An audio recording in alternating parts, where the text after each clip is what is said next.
मशरिक़ वस्ता में फिलहाल जंगबंदी है। अभी दरअसल तोपें एक तरह से गरज नहीं रही हैं, अभी दरअसल बमबारी या एयर स्ट्राइक नहीं हो रही है।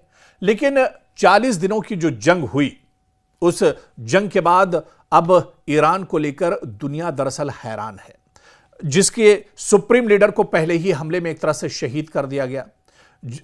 इसके अलावा जो बड़ी लीडरशिप थी, जो बड़े कायद थे ईरान के, वो इन हमलों में, अमेरिका और इजराइल के हमलों में शहीद कर दिए गए। लेकिन फिर भी ईरान डटा रहा। आखिर कैसे?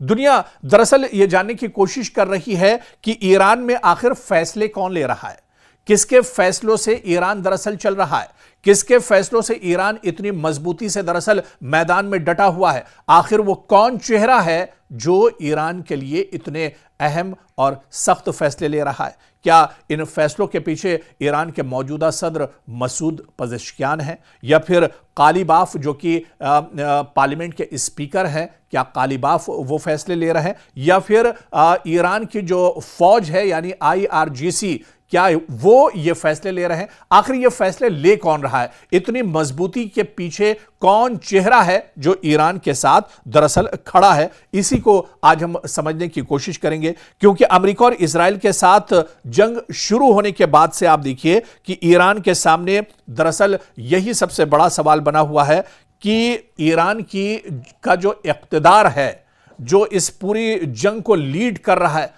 आखिर वो कौन है, कौन दरअसल इसे संभाल रहा है? हालांकि आप देखिए कि 28 फरवरी से जब से यह जंग शुरू हुई है, ईरान के कई बड़े चेहरे, ईरान के चाहे supreme leader ayatollah Ali Khamenei की बात करें, उन्हें शहीद कर दिया गया। उसके बाद जो बागडोर संभाली, दूसरे ईरान के जो सुप्रीम लीडर बनाए गए, वो दरअसल एक तरह से जख्मी है। अमेरिका ने भी माना है कि वो जिंदा है, लेकिन एक तरह से जख्मी है। इसके बाद और जो दूसरी जो लीडरशिप थी ईरान की, वो भी कहीं ना कहीं एक तरह से शहीद कर दी गई।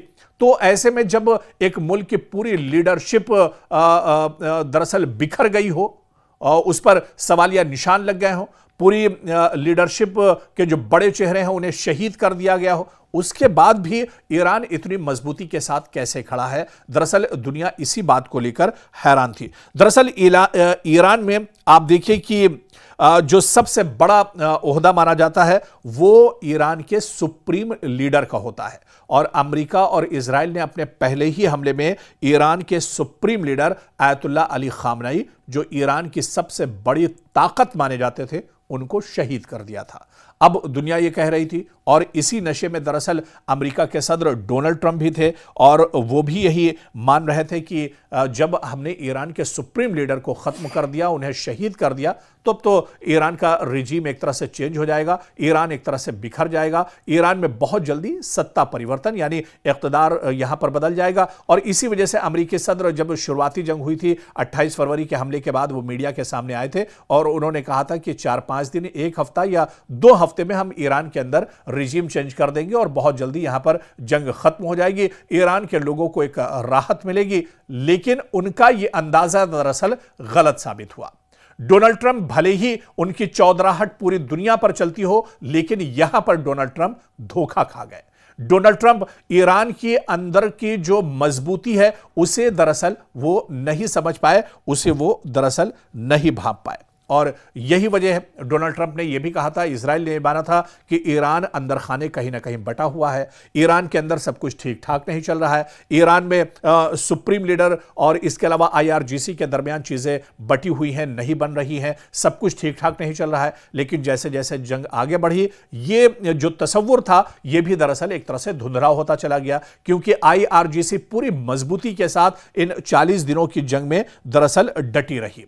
लेकिन यह अभी भी एक तरह से सेग़े राज है कि आखिर ईरान को दरअसल चला कौन रहा है, क्योंकि ईरान के मौजूदा सुप्रीम लीडर मुज्तबा खामनेई जख्मी हालत में है। जिस तरह से अमेरिका और पेंटागन ने भी इसकी जानकारी दी है, हालांकि वो कहां है, क्या कुछ जिम्मेदारी निभा रहे हैं, किस तरह की हालत में है, अभी यह तस्वीर दरअसल धुंधली है, ये चीजें अभी निकलकर सामने नहीं आई हैं। बहुत से लोग ये भी मानते थे कि मुज्तबा खामनेई शायद एक तरह से शहीद हो गए होंगे, लेकिन अमेरिका का बयान आने के बाद, क्योंकि अमेरिका खुद मानता है कि मुज्तबा खामनेई शहीद नहीं हुए हैं बल्कि जिंदा है और अभी भले ही वो कोई फैसले न ले पा रहे हो, लेकिन वो दरअसल अभी उनका इलाज चल रहा है, जख्मी हालत में है, लेकिन वो जिंदा है।